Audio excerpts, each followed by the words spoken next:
life gives you exactly what you need to awaken.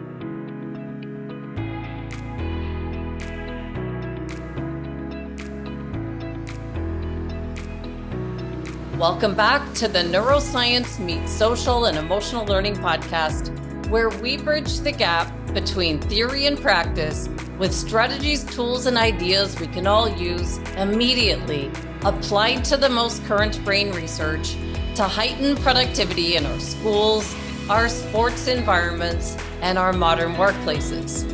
I'm Andrea Samadi, and launched this podcast to share how important an understanding of our brain and our mind is for our everyday life and results.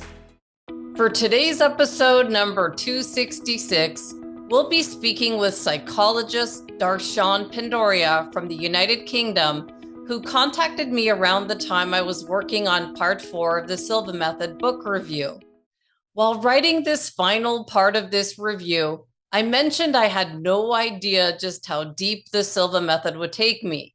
This final part of Jose Silva's book review sat opened on my computer, unfinished for more than a week, as I knew there was a lot to this book that I was still learning myself. My hopes were that this review would help all of us to improve our meditation practice and give us more capacity, especially how we approach stress, problem solve, or use our mind for creativity and innovation in the new year.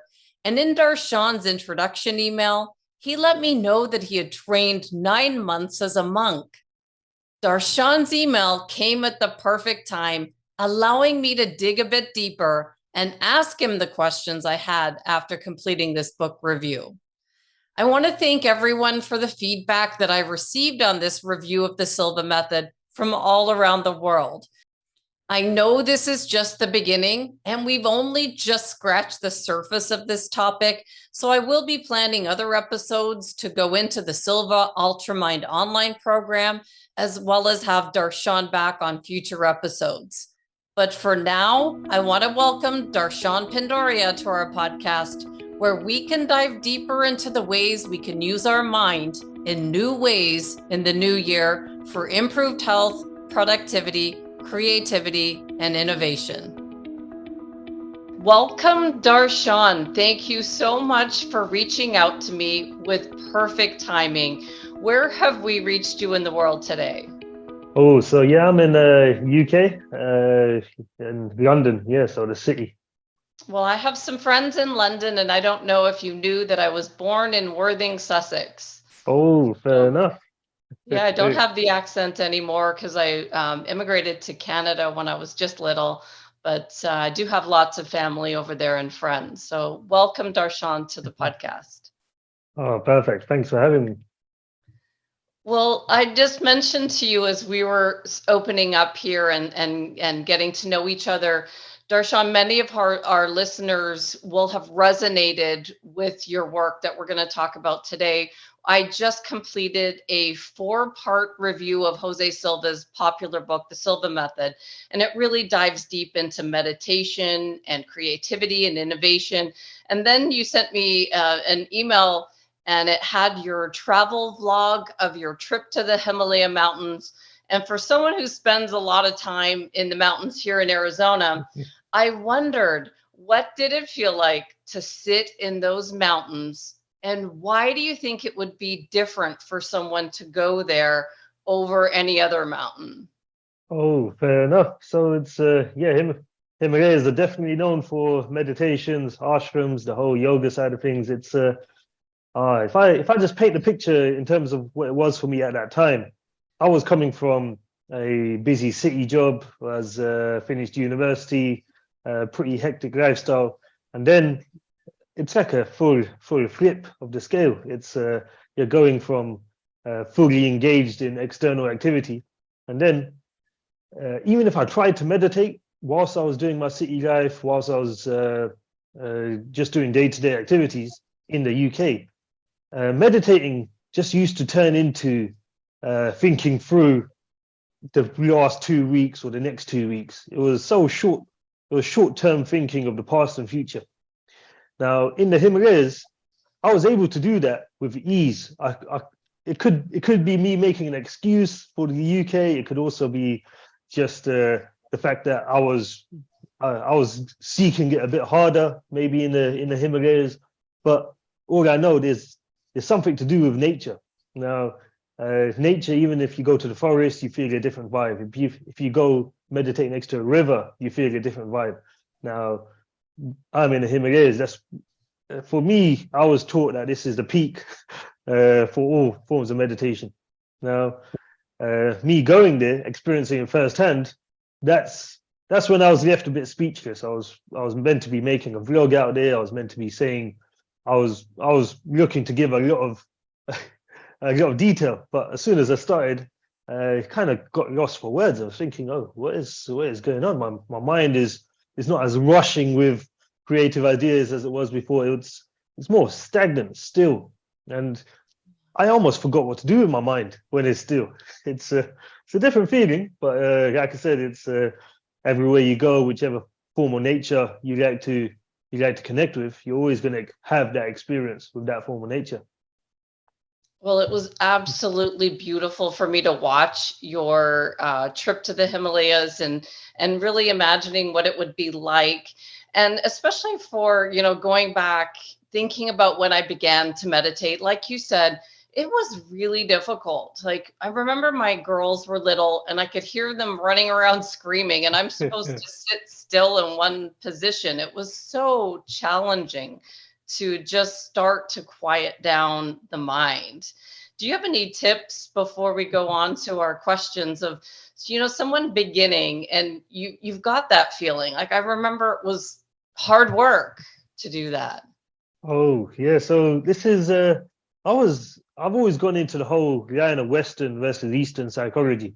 Now, what's happened with the West and East, we've turned in the East, we've turned it a lot into sessions. We've turned meditation into somewhat, let's say, we've turned it into a style of practice. Now, in the West, they connect it with your lifestyle. Now, if you know you're struggling to meditate, it might be because your lifestyle at that point is not connected with whatever you're meditating with. Wow. And then if you are struggling to connect with meditation, there's a lot of things that could help you disconnect with your external environment. Now, when I was in the Himalayas, I'm looking to connect with my external environment. Now, as soon as I come back to the UK, I have to use the techniques of disconnecting with my external environment in order for me to be able to go inside.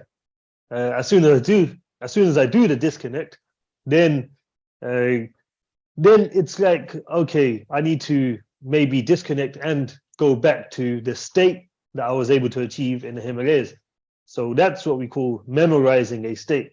Now, if you're good at memorizing a state, the more you practice it, the more you could go back into that state a lot faster.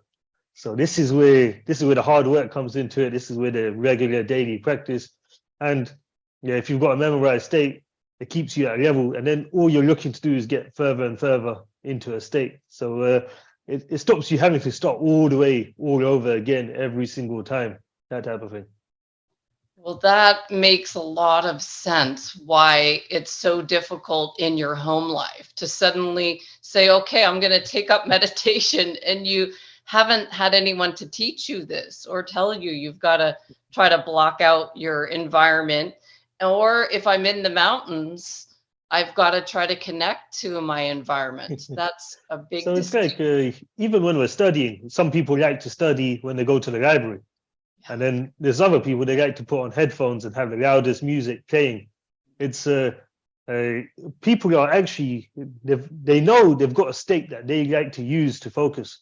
Some people discover it, and other people just they keep working against it. It's like they're climbing uphill every time they want to use their mind.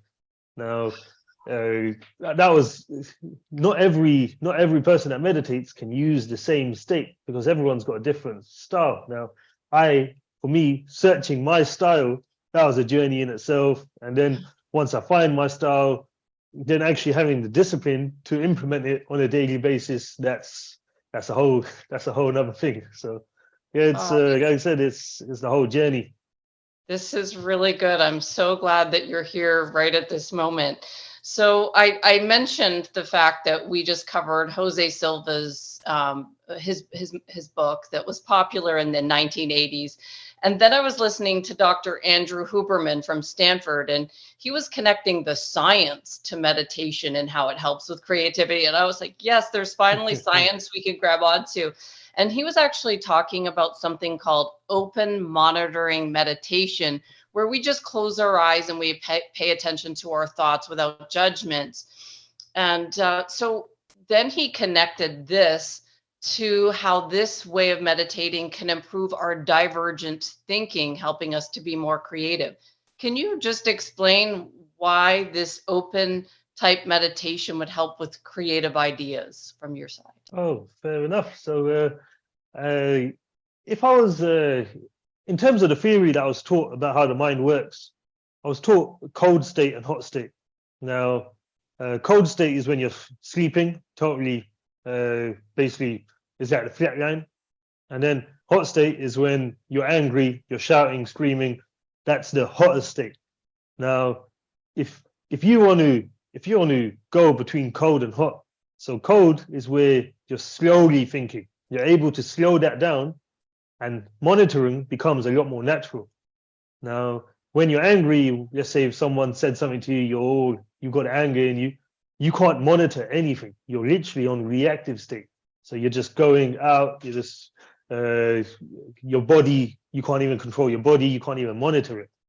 So if we were to deal with the states, so if I'm too cold, if I can't be bothered to do anything at the moment, I just need to warm it up a little bit. I could do the warm-up exercises for my breathing. I could do it through physical exercise. I could do it through conversation. But that's just warming it up just a little bit.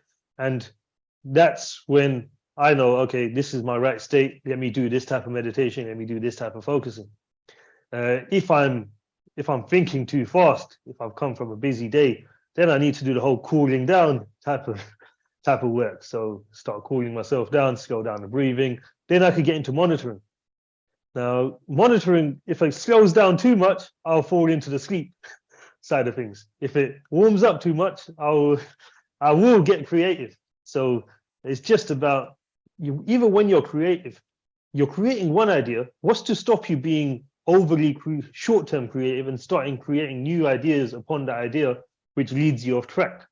So this is where we say, do you know how to lock an idea in? So when I'm meditating, let's just say I want to focus on one thing. That's what I've locked in. So now, once I've locked something in, my job's just to process it through my thinking until I don't even need to think, and I'm just focused on that one thing. So it's according to the theory, I was always taught cold state, hot state. Where are you? Where do you want to go to? How do you want to manage your state, essentially?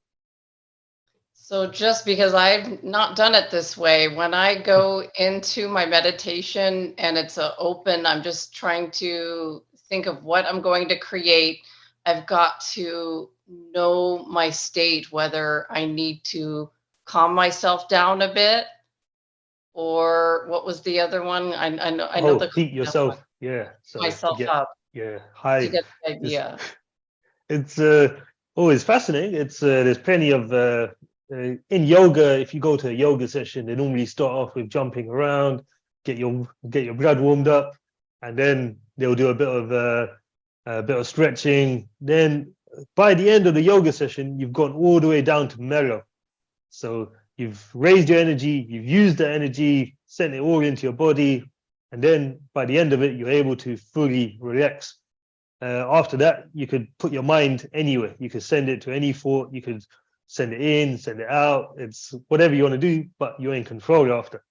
So it's finding your gap of where you are in control.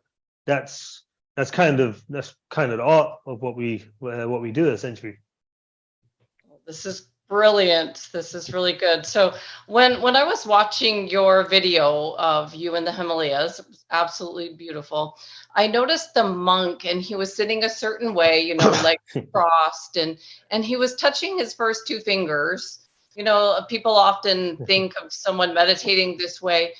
And Jose Silva talked about this method of getting power or energy from the fingers in this way. Can you explain why monks sit in that position and why does it have something to do with creativity? Oh, so science is going to back it, but it's just whether they've looked into it to the level that the yogis in the East have looked into it. So if you were to do creative meditation, we believe you put your hands like this and put them on your lap. If you wanted to do through your chakras, so the chakra system, you just use your finger, keep it 1 millimeter away from that chakra, and then you can send your energy to that spot. It's like, just example's sake, if someone was to flick you at any point in your body, your attention goes there. So same thing, you could do that to yourself. Just hold your finger just 1 millimeter away from wherever you want to send the concentration in your body, and your concentration will go there. Now, if you want to keep your mind energized without this finger being touched anywhere else in your body, so the distraction doesn't go, what we do, we loop it. So you've looped the energy, and now it will stay inside of you instead of going out elsewhere. So it's like that concept, wherever you point is what you're focusing on. So now we're just sending it back in. So when I do that, I can actually feel like a warmth, like you can feel the energy flowing. So you're saying we could direct that energy to wherever we want it. Oh, so yeah, when you're meditating, it's that whole concept of energy. Your mind is doing what your mind is doing, but is your body supporting it? Now, depending on what type of meditation you want to do, you could do thumb to first finger, and then a lot of the time I do middle finger, middle section. It's all depending on the type of meditation we're going for. So yeah, it's there's if you look at how much detail the yogis go in, even a lot of the Eastern philosophies, the Shaolin monks, and if you go into the Buddhist theories, we believe each finger is for earth, water, fire, air, and space. So whichever power you need at that time, you'll be activating each of those energies accordingly. Well, this is more in depth than I thought here. So this brings in your life as a monk. So you spent 9 months as a monk, is that right? So yeah, the story goes, I was traditionally, my family, they pushed me to become an IT engineer. So that was 2009. I was doing a lot of courses, and then I went out to India. I met a yogi.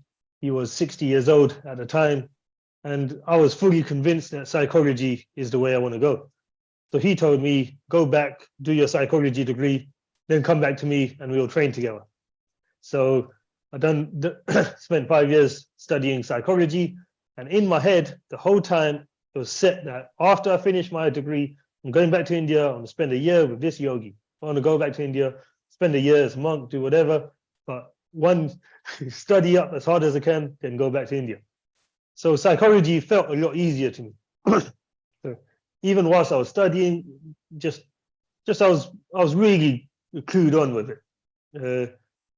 But the yogi, he didn't tell me anything for 5 years. He never let me learn from him for those 5 years whilst I was at university. As soon as I finished university, I go to India, and oh boy, me and him, we sparked off conversation. I was thinking I'm the one with the degree, and he's just a yogi. So I thought, let me teach him something. So that's funny. Yeah, that did not go well at all. So yeah, he was having me at every theory that I could conjure up. It was the kind of questioning. So he knew I had questions. He will let me ask them, and then he will question whether my question is even valid. So just topic of happiness, he was telling me, I was like, so you've detached yourself, you've done this, you're living as a yogi, so what's to say you're even happy? Then he was to say, what's to say I even know what happiness is? And then he'll go off into my life. He'll say, why do you do the things that you do? You don't even question what you do. You study psychology, but you never learn how to understand what's going on in your mind whilst you're doing something. So lesson number one, understand what's going on in your mind whilst you're doing anything and everything. So started that, did a little practicals, and then my first trip was only 3 months. So he taught me a lot. I went back to the UK and I was just overloaded with all these theories, with concepts, with questions. I practiced that, and 2 years later, I didn't really perform too well in the UK. So everything that happened, I wasn't performing at my peak. I was a lot of confusion going on. Then I went back to India. I went back to India out of literally coming out of a form of depression. It's not extreme depression, but my most depressed state I've ever been in my life. And then went back to the same yogi. He said, "Hey, what's happened to you? You're empty. I can't even do anything. You lost all the power, all the energies, all." So then he put me into a routine, 6 months of proper applying every theory possible, pretty strict, no talking to anyone, get on with your meditation practice, waking up 3 a.m., get on with the day, study heavy. In 6 months, I got myself rejuvenated. Literally everything just felt alive. I was able to absorb information as and when it's happening in real time. I wasn't really thinking off topic, just going with. My diet was really good at that time. My yoga practice really good. Concentration levels just thought naturally it was just there. So that's what the aim of the game whilst you're a monk is self-mastery. So I was on my path to self-mastery, and then I studied psychology again from this yogi, and this was heavy. This was 6 hours a day, sitting in one place, just Q&A. My brain used to be so I forgot how to tell my legs how to walk. That's how much. Oh yeah, it was the most intense learning experience of my life. And he was 66 at that time. So yeah, I was trained under the whip, as it was called. So yeah, full discipline. And yeah, that was hard. I was trained in sleep. I was trained in what is the thought, how long does the thought last, where does it come from, where does it end, and then you will go into how does your arm know what it needs to do when it needs to do it? How does meditation work? What happens at a deeper level? What does focusing even mean? And then focusing in a form of focusing without having to think. So a lot of theories, just kept studying. I was driven, essentially. I knew what it's like not to know this stuff. I knew what it's like to know it in the wrong way. And then I knew okay, I need to latch on to all of this and keep the studying going. So yeah, that was the second time I went to India for 3 months. And then 1 year after that, since then I've always been I like to think, in really good form, really good shape. My life I memorized that state essentially. So everything after that is just about topping up that state. And then the year after, I went for another 3 months, and that's when I did the Himalayas. That's when I done the touring. That's when I've done a lot more practicals, and yeah, just learned to enjoy everything that I learned. So the last time, it was just about, okay, I know this stuff, now start living it, essentially. This is good. Now, we all can't go and be a monk for that amount of time like you did. And it's bringing back some memories for me, because we've got this family friend. It's a friend of my husband's. We call him a family friend, but he's not related. And he would go off and do these types of trips. And then on his way back, he would come stay at the house. And it was always interesting because he would always make comments of things that he would see we were attached to, I guess, because, he would watch my practice getting up and give me tips and things, but without saying anything. And he would say, why do you go hiking every day? Could you take a day where you just sit at home? I'm like, no, I couldn't just sit in one spot and call it quits and say, so can you just bring in maybe what he might have been noticing about my routine with being attached to things being a certain way? What would he be trying to get me to do? Oh, yeah. So it sounds like he was just trying to get you to be more aware of everything that you're doing. So yeah, that is definitely rule number one. When you're out in the East, anything, you're not going to question, you're not going to even ask the right questions until you start doing some noticing work. So Yeah. there's most of the questions that we ask, we've noticed something about other people, or we've noticed a trend in the news, or we noticed something externally. So let's ask about it. That's what the habit that we're trained to practice. Okay, I've learned something at school. I've learned something in this book. Let's question what I've learned on the external. And then out there, the first thing you're doing is questioning yourself. But by the questions you ask, the yogi will know how self-aware you are.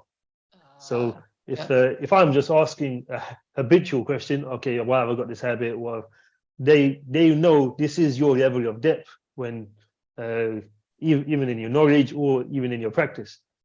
So that's what I noticed as soon as I went there. Okay, I'm running through the questions. They know the simple answer, just do this, do that. But the practicals that they were giving me, I used to think, okay, what am I going to do doing this practical? I'm just sitting there doing nothing, that type of thing. I want to be asking questions.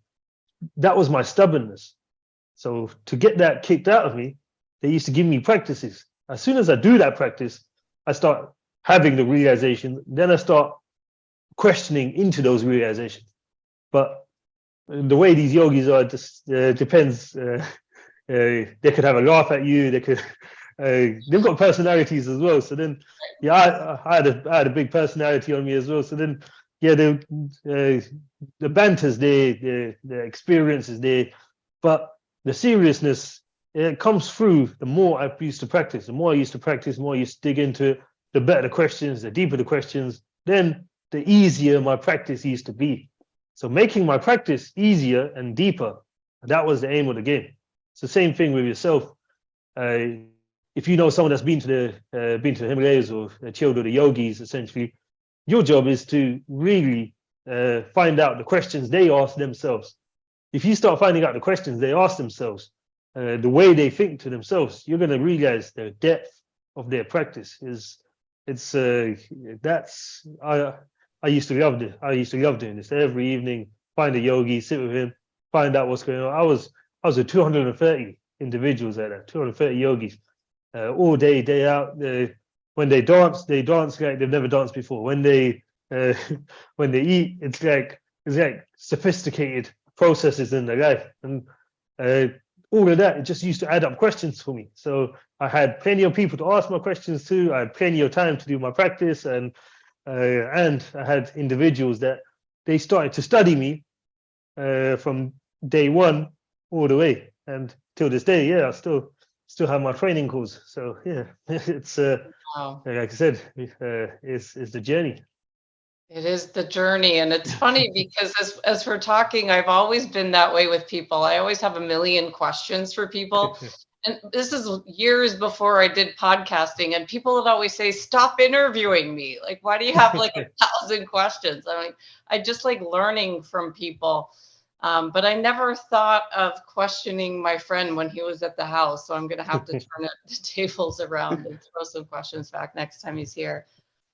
Oh yeah, But this is what they do. You would ask them a question, and then they'll throw a deep question back. So that's our job's to make sure the questions are going towards them. That's when it's you start finding out they've got a whole deep experience just hidden within them, just waiting for someone to question it. yeah. Oh, I missed that opportunity. I'll have to get it next time. It's good. So we have talked about the open monitoring meditation where you just, without judgment, look at your thoughts. And then you talked just now about the focused meditation when you were studying to be a monk. And I've actually seen this. I was asking some of the people I know that study this deep years ago how to improve concentration. And they would say, just stare at the flame of a candle and do it for a long time until you and the candle become one, kind of thing. So then Dr. Huberman mentioned this as a type of meditation to improve convergent thinking. So the narrowing of your thoughts, which is nice, again, to bring the science. So can you explain what you know about focused meditation and the results that you've gotten from narrowing your focus in this way? Oh, fair enough. Yeah. So yeah, now we're talking. Oh, the whole meditation topic. So essentially, once you are in your state that you want to use to guide your meditation, doing the frame is a good one. It depends, like I said, it's how deep you want to go, what you want to get to. So I'm heavily on the soul based meditation, so I'm always looking get to the level of where the soul is, and then meditation becomes a living experience, essentially. So the same way I'm walking and talking right now, I could be doing that whilst I'm sitting down, just on the level of being with the soul. Now, finding the soul, that soul comes after all the distractions, essentially. So the yogis that I used to train with, they took me to the state, but I couldn't stay there because I've still got a lot of distractions that keep popping up. So I'll get to the state, but something will come, interrupt me, and then I'll go running back wherever the distraction was. So that's the life of a yogi. They externally, they don't have any distractions. They cut off all ties with money, wealth, this and that, all activities. So they cut off all the external distractions. Then when going in, they're pretty free. They could just access whatever they need to access.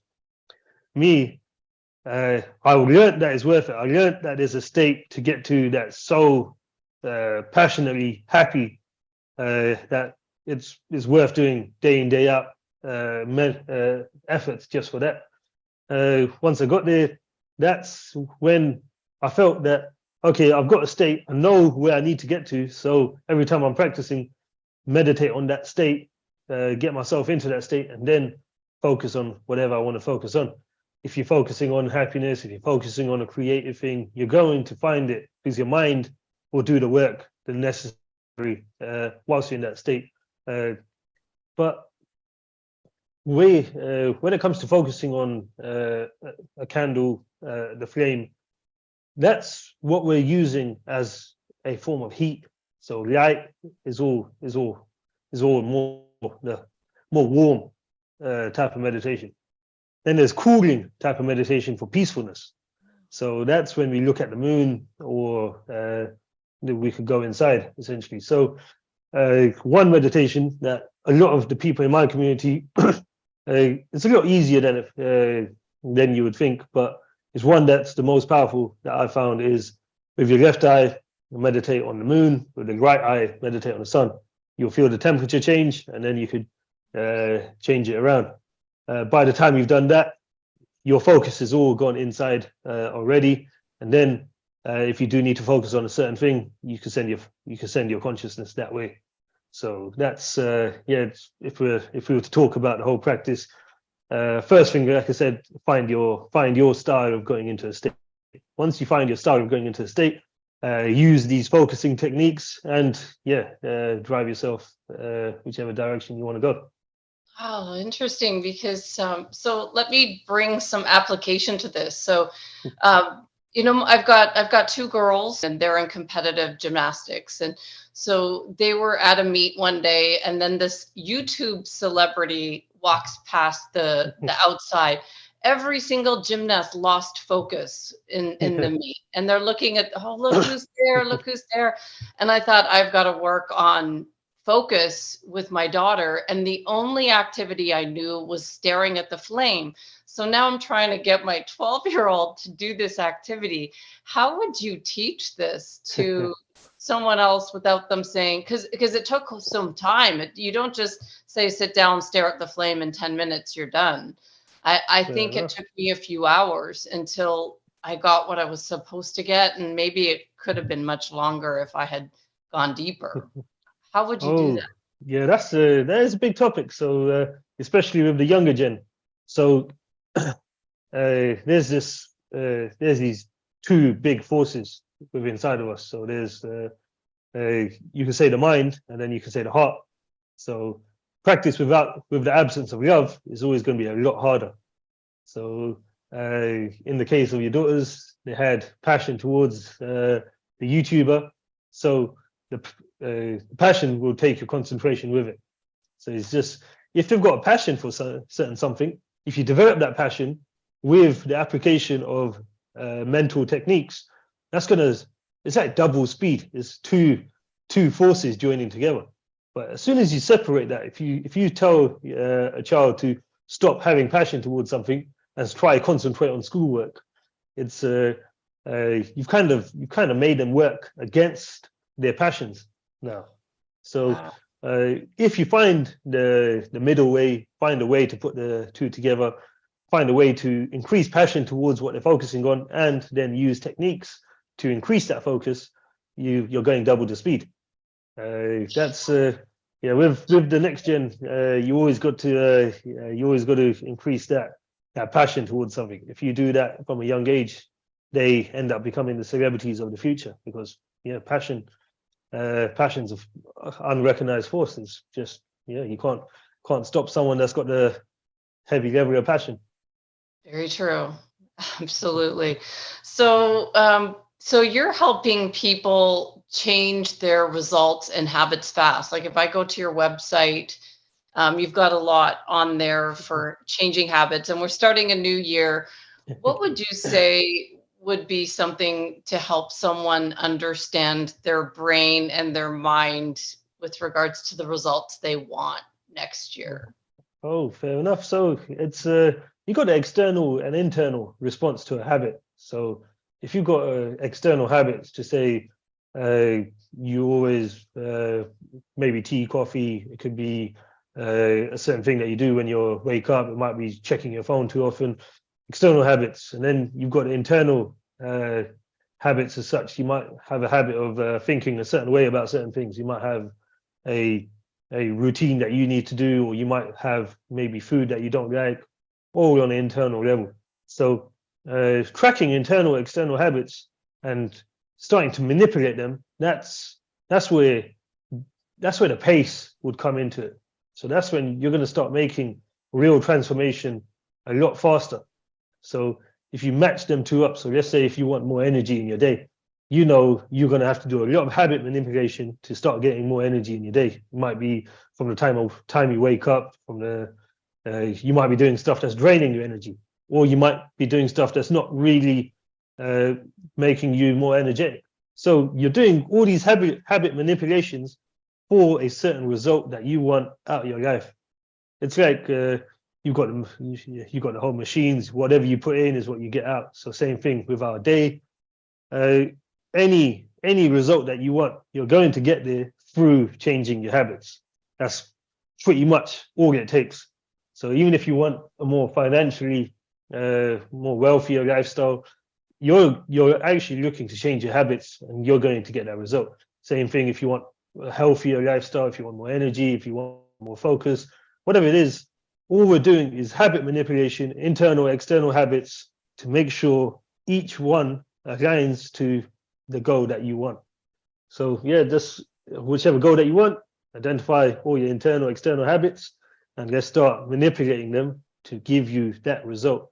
And that's, like I said, that's where the pace comes in. That's where you're going to get a lot more speed towards that desired outcome. And what's amazing is when you're tracking this, you can see I changed this habit and this was the result. And it's not just a coincidence. It's as a result of changing the habit, right? Oh, yeah. Like I said, I had to learn that the hard way. To be honest, I was coming with many habits that when I went into the monastery, when living as a monk. Many habits that. So even the way I eat, the style of food that I eat, my style of waking up, style of going to sleep, style of breathing, all of these are all habits. So all of them had to change. I remember the first I spoke to the most senior yogi. He said, first thing you do when you come here, you learn to do everything again. So you learn to walk again, you learn to breathe again, you learn to eat again, you learn to read again, you learn to ask questions again, you learn it all again. So it's all these habits that when you want to literally align yourself to something, all you're doing is aligning your habits. Your habits will take your mind with it, and all of a sudden your mind is working in that direction, because the mind is always chasing habits, essentially. Yeah. Well, let's bring it into mental health, because we talked about that when you first sent me your introduction, because this is something you're really focused on. how are you helping people to handle stress and emotional stability, addictions, confidence, self-esteem? Like we could just keep listing everything on your Yeah, website. What are you doing no, for that? How are you bringing fair this enough. on? So, as a psychologist, I don't really go into the whole externals.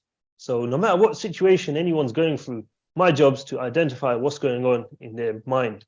If I identify that, I could do the tweaking work. I'll support them with same way I was trained. I was trained by the right theory with the right practicals. Uh, Something like depression. How is the depression currently playing out in their life? Is it through facial expressions? Is it through decision making? Is it through pre-anticipated failures? Is it through remembering the past? I'm looking at what the mind is doing. Once I find out what the mind is doing, my job's to go in there, realign it, send it in the way that we need to send it for peak performance. Same thing. It could be with anxiety. What's going on in the mind at the time of anxiety? It relays in various different forms. If I was to go out and try fix it from an external, be doing a lot of work. Oh yeah, in that situation, you need to think like this. Right, You need to do right. this. But really, there's a process going on in the mind. If we latch onto that, we could use it for them because right now it's working against them. My first example that when I got into taking on clients, first example, it was a individual that she never liked to be told what to do. That's all it was. As soon as she starts getting told what to do, she'll do totally opposite or refute, or it could be substantial stubbornness that will kick in. Uh, all we had to do is use that same thing, carry on. I don't need to change it. I'm just going to use it for other things. So instead of other people telling you what to do, why don't you just tell yourself what to do? Get super stubborn about that, and let's go. Let's get on with your life. That type of thing. Oh, that's The short good. that's the short story, but Yeah. yeah, expand it out. And yeah, this is essentially what I do as a practice. I find out what's going on in the mind. If I could do it in a short space of time, but people don't feel. Uh, People also they have a habit of snapping back into what they've always done. So Yeah. that's why if we work at a deeper level and we work a bit harder, a lot more discipline, we get faster results. And if you do it in this way, people they forget why they even used to mess up before, why they even used to have the trip ups, because we've done it in such a natural way. Now they're naturally thinking in a different way. They're naturally using a different style. So, like, I had a gambling client for gambling. So, no matter how much money they earn, and at the end of the month, within 2 days, it'll all be spent on some sort of gambling. So, I had to look into what type of gambling is it? Is it short term? Is it clever based? Is it something that it uses a lot of mind, mental energy, or is it just passion based? So, find out it's heavily intellectual, short term. I just used that, put it into another thing. We told him to start learning how to do day trading. He doesn't care about the money. He cares about how much his intellect is being challenged. So all we need to do is find a way to challenge his intellect with short-term results coming through. Uh, I don't do the work of finding that. I tell him to give me a list of 50 ways he could do that. Out of 50, all he needs to do is use one, essentially. But by writing the list of 50, he knows that is impossible for him to need any other answer in his life. So gambling stops by default because he's got 50 other things to do. Oh, brilliant. Yeah, so it's Yeah. the mind. It's playing with the mind, reworking it. Yeah. Gosh, I've got so many more questions, but I wonder just from the questions I came up with, I wonder what do you think about what you've seen from me with the podcast and the direction? What kinds of thoughts are you coming up with just from the topics I'm covering? I wondered. Oh, so yeah, inquisitive. So your way of wanting to learn more. That's genius. It's this is anyone that's in our field. They've all started in this way of asking someone else for that advice or asking someone for that insights, and they keep learning. They keep learning. Your the amount you learn within 1 hour of a discussion with the people that you interview. It's probably much more productive than even reading that many books, that type of thing. Because your conversation style, your actual willingness to pick up on a piece of conversation and question into that. That's where we get the depth. When reading a book, we get the information, but we can't dig into that depth because there's no Q&A as such. So in your style, if you start underlining points that you want to dig into a bit more, you're going to start finding there's something common in everything that you're underlining. There's a middle gap. So what is your central topic that resonates with you the most, essentially? Now, just from underlining all these, so we've got an ancient text. I read that and I do my underlining. Then I'll start thinking, okay, there's something common in everything that I've underlined. It's pretty much always leading to a certain topic. Now, once I find out that topic, then when I ask the right person about that topic, oh wow, yeah, that's me coming alive. Otherwise, I've had a discussion on many other topics. I've forgotten a lot of this stuff. But my central topic, whenever I hit that topic, whenever I find people that resonate with me on that topic, it's instant connection, essentially. So yeah, for you, when you find your central topic, it might be seasonal. That's not a problem in itself. But there's that central topic. You're going to be the one advising me about that central topic after. So that's how powerful it becomes. I wonder if I know what it is, or if I have to keep doing more interviews to figure it out. But I feel like that these interviews are all to help people and myself be a better person than I was yesterday. I think that's the biggest topic, and whether it's health. So what's your version of better? No, yeah. I love it. This is what I do. So I pick up on these words. So what's your version of better? Oh no, now we're gonna go in a circle. And then I go to happiness. What's your version of happiness? Happier, healthier. Fair enough. So better, it's there's plenty of ways. It's everyone's the more vague you keep these certain words, the harder it is to do your tracking process. So for some people, better is easier. So if they think whatever they're doing is causing a lot of distress, if you turn down the difficulty on their life, they think their life is better right now. So maybe handling kids, if you teach them some techniques, you teach them a way to focus, a lot of the things have gone easier for them. Therefore, they feel their life is better.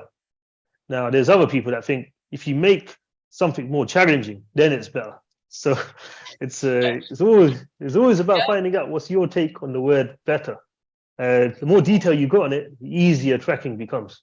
That's an instant win, essentially. If I find out someone saying the word always, they're always stressed, always this, all I need to do is put tracking on the word always.